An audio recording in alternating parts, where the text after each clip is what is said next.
Today is May 16.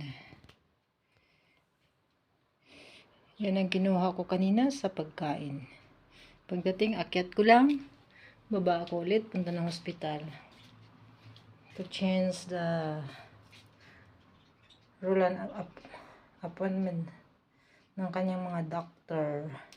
Kasi nagkasabay-sabay na naman. Ayan. Gutom na ako, much.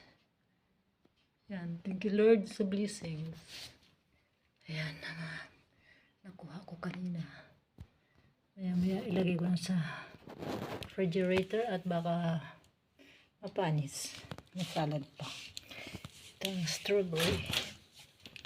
Ayan, strawberry. Strawberry. Pancake. Yogurt.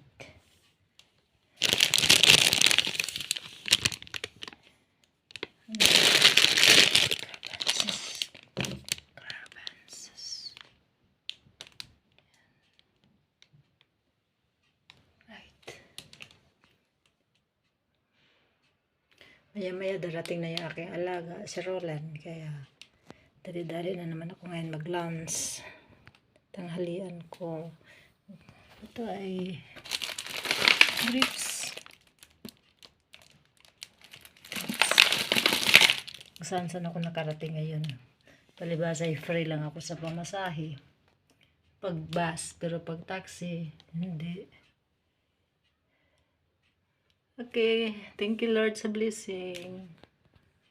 Thank you Lord sa ulitin.